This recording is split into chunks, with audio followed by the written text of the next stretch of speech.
Hallo Freunde, herzlich willkommen zum nächsten Video. Letzte Woche gab es die Vorstellung von dem Kameraden hier, inklusive dem alten B-Modell.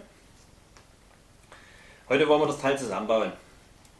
Das heißt, ihr werdet gleich sehen, ich habe es wie gesagt schon in Komponenten zerteilt, also Fahrerhaus, Vorderachse, Scheinwerfer, Vorderrahmen, hinterer Rahmen, Haken. Wie gesagt, ihr seht es gleich. Ein Hinweis dazu noch, in dem Modell in der Bauanleitung sind hier hinten noch die gelben Federn drin. Tauscht die bitte aus und macht graue rein. Das hatte ich irgendwo schon mal erwähnt, ich habe es aber selber dort vergessen, weil die einfach noch drin waren. Wie gesagt, an der Hinterachse hinten habe ich ja nichts gemacht, das waren noch die Originale.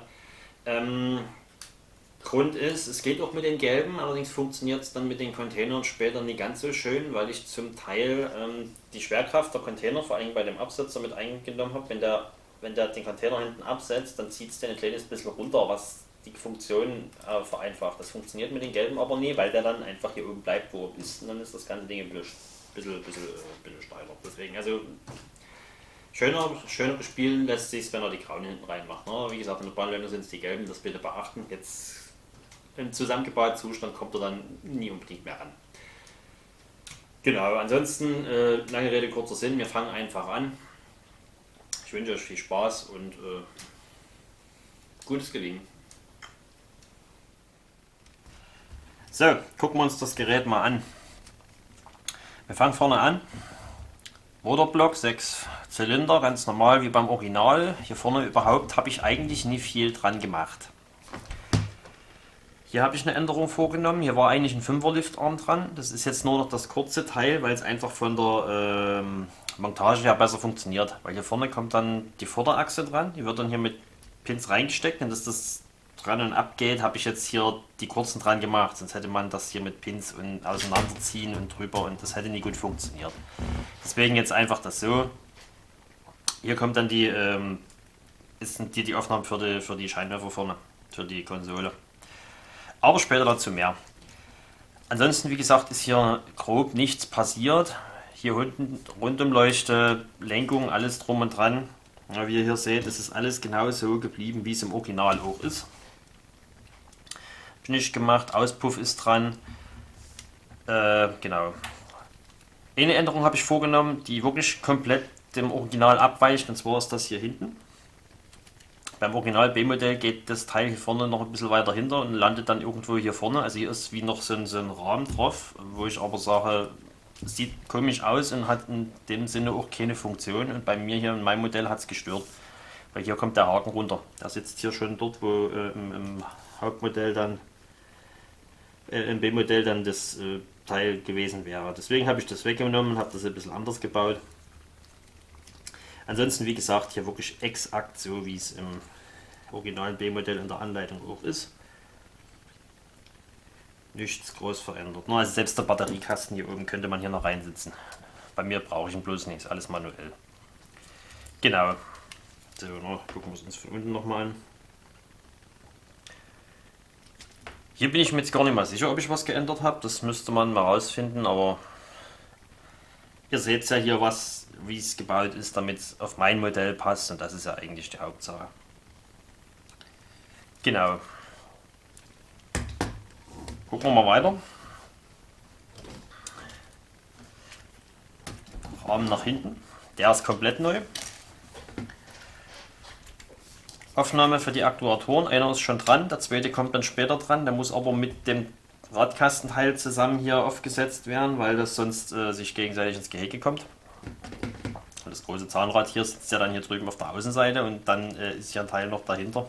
Das würde sonst nicht passen. Deswegen fehlt der eine hier. Falls ich es dann vergesse zu erwähnen, gleich hier nochmal der Tipp, wenn ihr die Dinger hier einbaut, macht die ganz raus.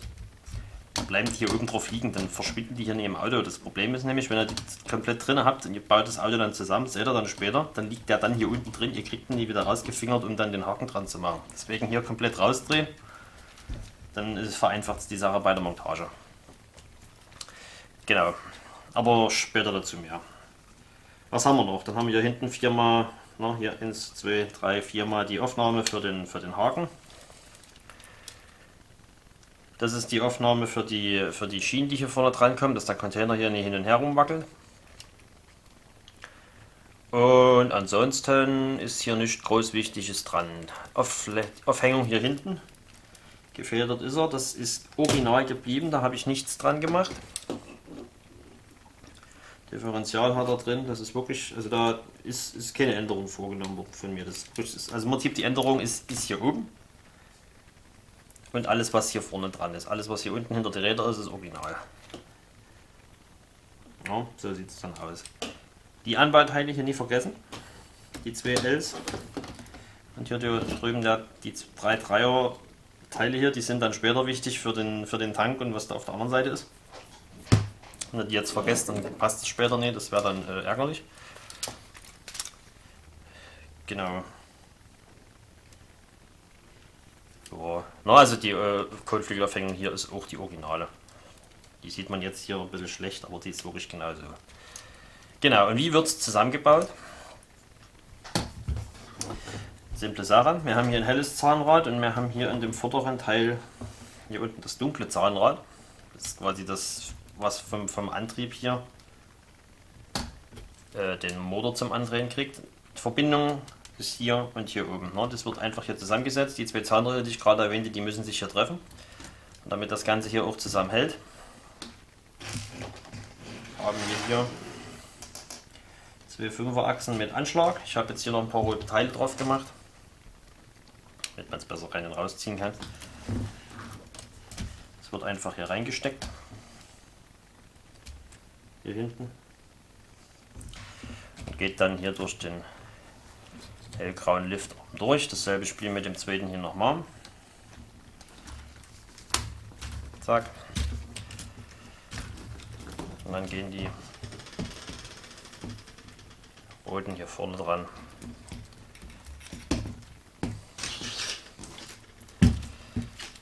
So, und schon haben wir das Ding von der Länge her schon einmal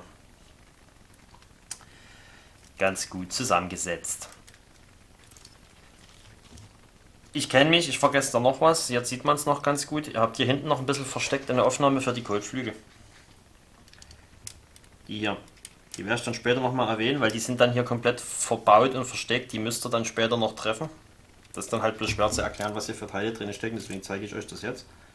Nur einmal hier links und einmal hier rechts. Wie gesagt, später dazu mehr. Bloß jetzt guckt es euch an, dann wisst ihr, wovon ich dann später rede. Weiter geht's mit der Vorderachse.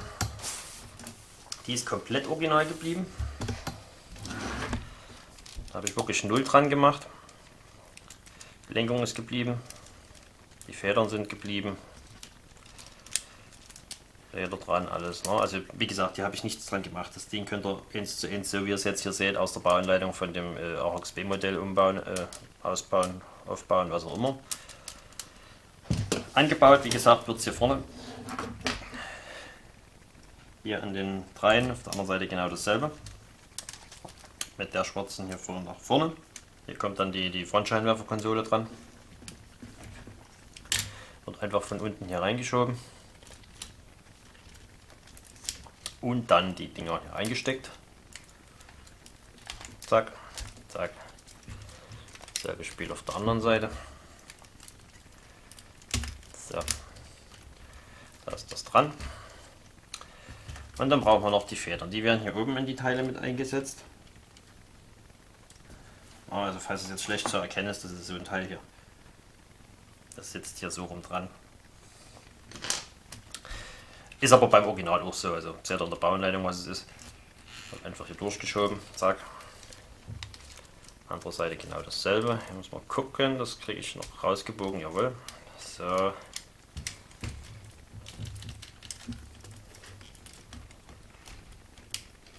So. Federn dran. Und wichtig, nie vergessen. Hier unten die Lenkung mit einhaken, sonst wundert ihr euch dann, warum die Kiste nur geradeaus fährt, obwohl ihr hier irgendwie ein Wani an der Rundumleuchte rumdreht. So. Genau, das Problem lösen wir jetzt als nächstes. Nachdem wir hier hinten, wir müssen erst noch eine Rückleuchten dran machen. Genau, passt auf, Rückleuchten. Traverse original, der Rest ist von mir. Ihr seht es, einmal L, zweimal L. Selbe Spiel wie hier unten, das sind dieselben Teile. Das hier oben ist so ein 5x3er L. Und dann haben wir hier noch 3er Liftarme dran. Und das hier oben sind versteckte 8er Achsen mit jeweils diesen roten Teilen dran. Das ist wie gesagt die Führungsschiene für die Container, dass die hier nicht rumsäppeln. Und hier unten habt ihr noch einen 5er Liftarm mit 2 schwarzen Pins. Und diese 2 schwarzen Pins kommen jetzt hier hinten an den Rahmen dran. Und die 2 Achsen landen wie gesagt hier oben in dem grauen. So, ne? Also wie gesagt hier zeige ich euch das. So, ne? Die 2 schwarzen Pins, die kommen einer hier rein, einer da rein und die 2 Achsen dann jeweils hier oben. Wenn man es nie wegschmeißt, kann man es auch zusammenbauen. Ich fädle zuerst mal die schwarzen Pins hier ein. So, und jetzt, ja, den habe ich sogar schon getroffen und den drücken wir jetzt auch noch rein. So, und dann schieben wir das hier dran, zack, zack. Und dann ist das ganze Ding schick. Und ihr seht schon, die Teile, was ich vorhin erwähnt habe, die werden hier immer versteckter. Haben wir das. Kotflügel links. In schwarz soll er sein. Wie ihr seht ihr nichts. Schwarz ist zum Zeigen äußerst eine ungünstige Variante. Ich kann zwar jetzt versuchen, hier das Spiegel, damit er erkennt, welche Teile hier vorne verbaut sind, aber ich bin ein Fuchs.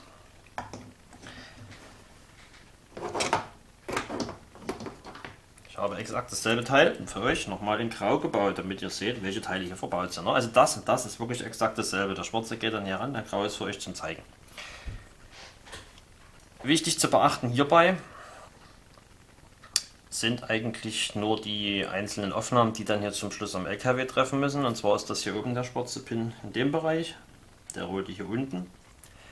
Die Achse vom Aktuator ist hier durchzuführen.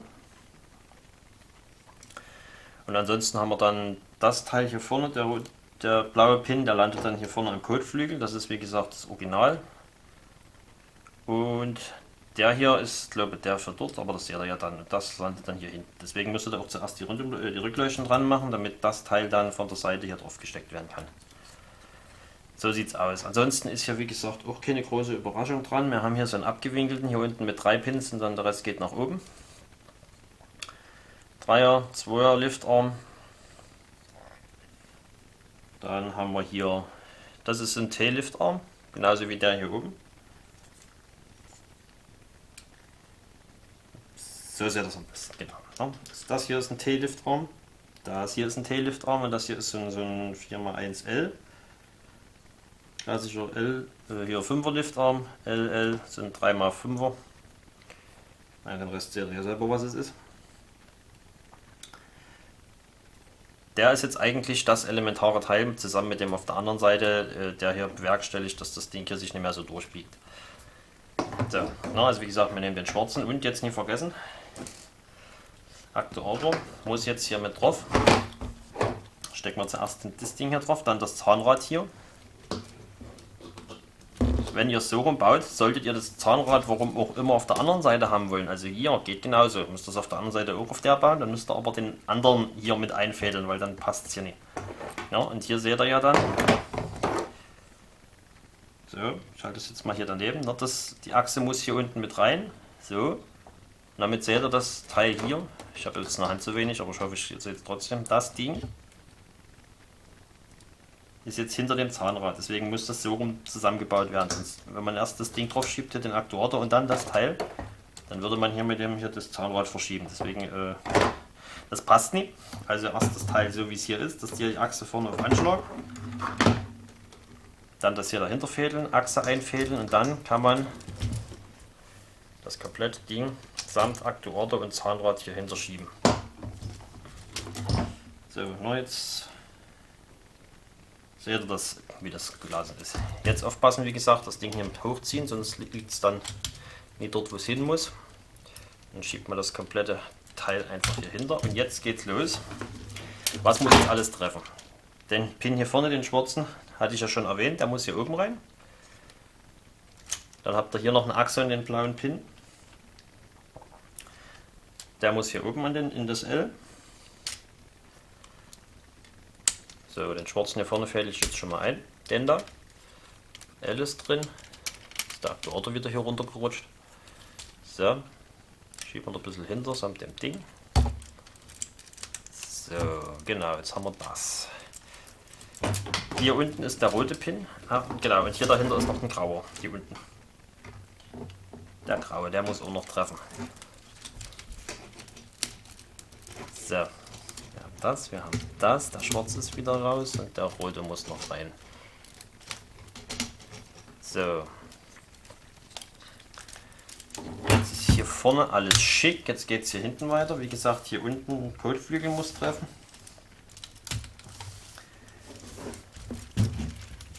Und hier hinten ist jetzt wirklich... Hier seht ihr den noch ein bisschen rumhängen. Den da.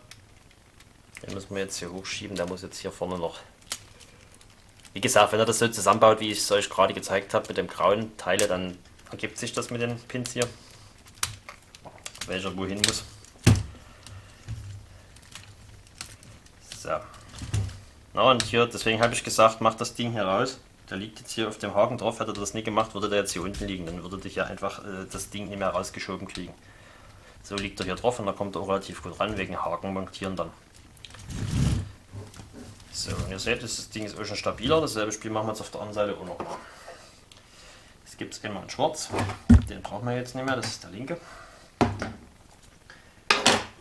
Und dann haben wir denselben für die rechte Seite. Nochmal in grau. Hier hinten ist dasselbe wie auf der anderen Seite, da hat sich nicht groß dran geändert. Hier vorne ist es ein kleines bisschen anders, weil auch der Anbau hier an der Seite mit dem Ersatzrad ist hier ein bisschen kürzer, deswegen ist das Ding hier länger. Ja, das drüben war es nicht ganz so ausgebildet. Hier ist noch ein zusätzlicher Pin dran, der dann für den Unterfahrschutz mit als Aufnahme dient. Ansonsten hier wie gesagt auch wieder der Pin für hier. Der kommt hier oben dran, dann haben wir hier oben die zwei Löcher für die Achse und den blauen Pin. Hier kommt der graue rein, der hier rausguckt, unter der Achse. Und der rote hier unten schlägt dann hier unten an. Die Achse vom Aktuator kommt hier vorne durch. Und ansonsten ist das Ding aufgebaut wie der andere drüben. 5er Liftarm, hier ist ein T, hier ist auch ein T drunter. Dazwischen ist hier so ein 4er L, 5er L nach vorne. Genau, und hier auf der Seite ist auch nochmal einer, der das Ganze versteift. So, drehen wir nochmal kurz. Na, also wie gesagt, nichts Großes dran hier. Das hier ist wirklich, im Prinzip ist es da die Versteifung des Fahrzeugs, was dann das sicherstellt, dass das Auto sich nie durchbiegt, wie ihr es gerade schon gesehen habt. Dran bauen wir jetzt wie gesagt wieder den schwarzen. Wir treffen zuerst die Achse. Dann hier oben. Graue Achse, blauer Pin. Was habe ich denn hier gemacht? Ich bin ein Schussel, hier ist ein Pin drin, wo keiner reingehört, den machen wir jetzt mal fix nochmal raus. So, gut. Jetzt geht das. Achse unten, Achse oben und dann hier, wie gesagt, hier blau, hier der schwarze. Das machen wir zuerst. Schwarz ist drin, blau ist drin. Der graue hat schon getroffen hier unten, der hier an dem Chassis sitzt. Jetzt machen wir den roten hier rein. So. Damit ist das hier vorne alles so wie es muss. Und jetzt kann man dasselbe Spiel hier hinten nochmal machen mit Radkasten unten. Das Teil, was ich euch vorhin gezeigt habe, was jetzt hier äußerst schlecht zu sehen ist. Und der Pin hier hinten. Zack. So. Drücken, drücken, drücken. Überall alles andrücken, dann ist das alles top. Was ihr nochmal machen müsst, das klappt irgendwie nie wirklich, ist die Verbindung von dem Radkasten hier rüber zu. Die rutscht gerne hier mal raus. Also die müsst ihr nochmal in die Richtung wieder randrücken hier. Das ist nie optimal, aber wenn man nicht mehr dran rumbaut, sondern fest und bleibt so, wie es ist. So. So sieht's aus. Fahrzeug stabil, biegt sich nicht mehr durch. Jetzt machen wir mal fix die Zahnräder hier noch dran. Wir brauchen hier drüben den Abstandshalter. Ach nee, Zahnrad. Wir sichern das. So, machen wir das. Zahnrad ist egal. Ich bin jetzt gerade überfragt. Wir lassen es mal noch weg. Ich zeige schon gleich warum. Theoretisch müsste es alles aneinander vorbeipassen, aber wir warten mal noch eine Sekunde. Wir bauen erstmal die 2 Anbauteile noch dran, dann machen wir die Zahnräder und dann kommt die Schönheit hier vorne. Anbauteil links ist dieser hier. Weitestgehend original geblieben, was das hier angeht. Also das sind die zwei Paneele hier, in der Liftarm ist das, glaube ich. Ich habe nur den Untervorschutz, der original dran ist, nach vorne verlängert, weil mein Auto ja auch länger ist. Und alles, was hier hinten dran war, das ist weg. Brauchen wir nicht mehr, weil mein Rahmen unten passender gebaut ist.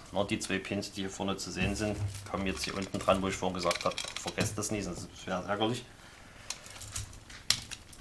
Das wird jetzt einfach hier dran gesteckt und dann ist das fertig. So.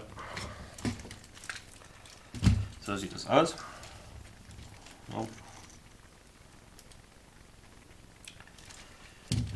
Genau, jetzt können wir hier auch das Zahnrad dran stecken, was hier für die Arme ist. So.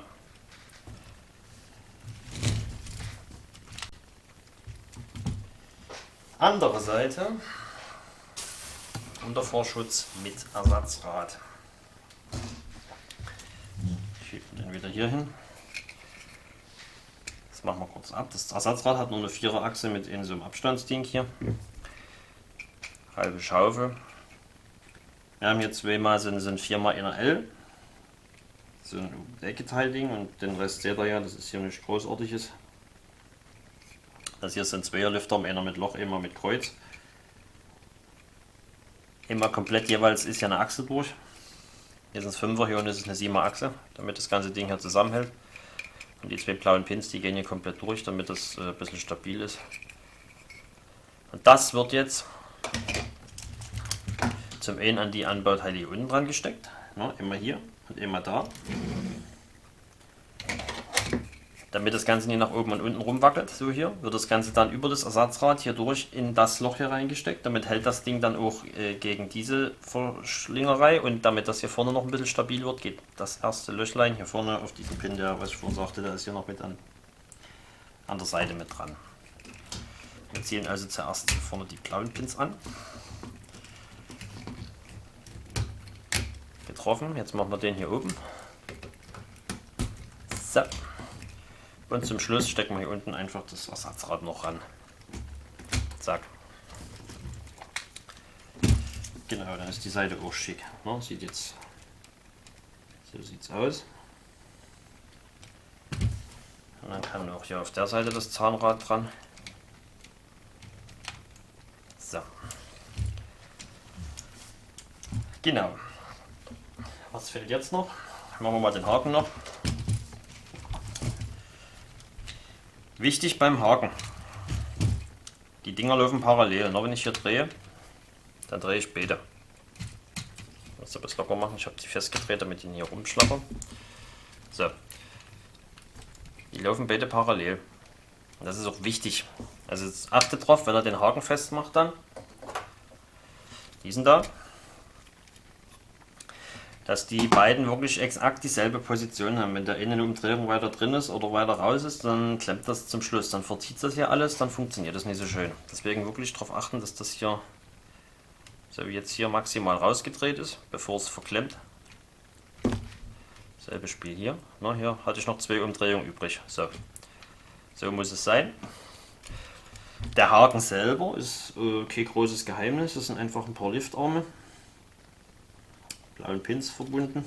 Das hier unten ist steift es nochmal, damit sich das Ding nie in der Richtung hier durchbiegt. So, also wie gesagt, hier ist kein Riesenproblem dabei. So, das wird hier, wir klappen die kurz hoch. Wird hier wie gesagt reingesteckt.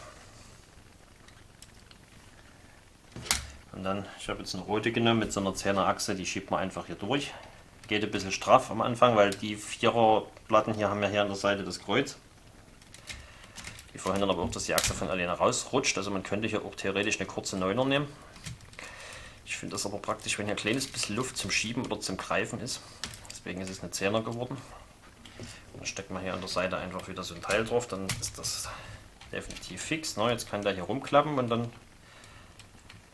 Klappen wir die, drehen wir das mal so rum hin. Genau, und jetzt muss man halt nur sehen, dass die sind jetzt zu weit rausgedreht hier, stelle ich gerade fest. Muss man uns einpassen. Halbe Umdrehung noch.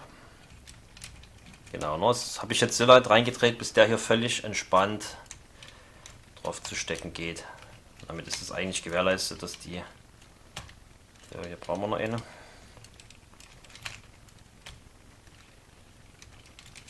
So. Dass die parallel laufen. Na, jetzt ist der Haken fest. Und dann kann man hier vorne an dem Zahnrädern rumdrehen und dann zieht es den hier.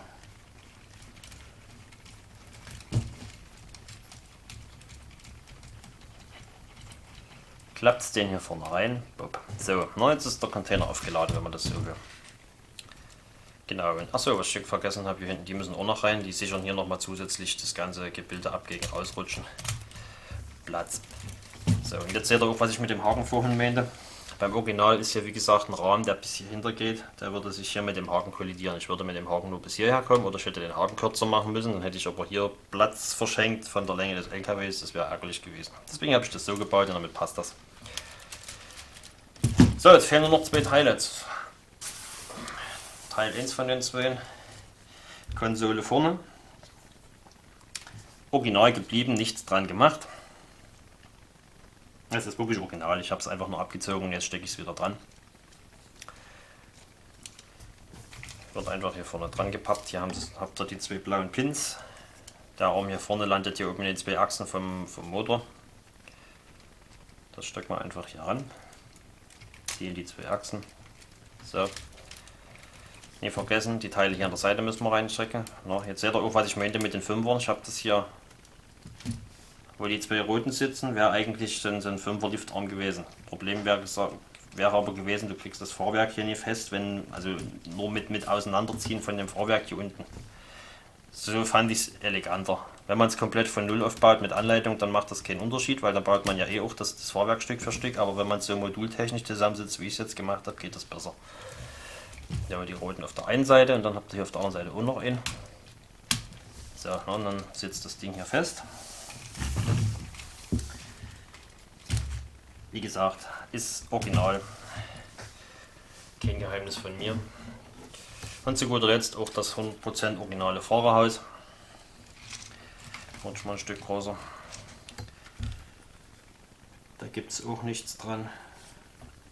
Bauteil, Türen gehen ganz normal auf, Sitze. Ne? Da, wie gesagt, es ist alles original. Ich habe hier auch da nichts verändert. Die Dinger gehen hier vorne ran. Da müssen wir gucken, wie die Reihenfolge am besten ist. Das muss uns hier nicht verheddern, aber ich denke, so müsste es gehen. Zack. So. Gut. Vorderen habe ich getroffen. Ja, die grauen L-Liftarme hier, sinnlos. So ist das besser. Die hier vorne, die gehen gleich hier ganz vorne auf den ersten und die hier landen dann an dem L, was hier kommt, hier oben hier in der Mitte.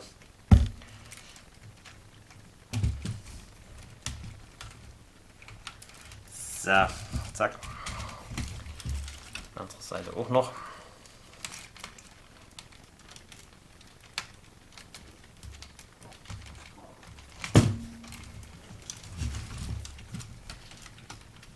So, jetzt habe ich es getroffen. Klappen wir das Fahrerhaus ein. Ding. Und da ist er fertig, der Lack. Dann kann man hier nämlich auch wunderschön lenken beim Fahren, vorbildgerecht. Wenn es steht, geht es schwer, weil die Übersetzung einfach nicht passt. So geht es besser. Ne? Seht ihr, ich lenke unten rund um Leuchten drehen mit. Genau. Das war's. So wird es zusammengebaut, so sieht er aus. Was genau für Funktionen dran sind, stelle ich euch noch mal im anderen Video vor. Das habe ich euch hier verlinkt. Ich wünsche euch viel Spaß beim Zusammenbauen, beim Spielen später. Gegebenenfalls auch nochmal beim Verändern, wenn ihr das wollt. In dem Sinne erstmal viel Spaß mit eurem Lego. Bis zum nächsten Mal. Und tschüss.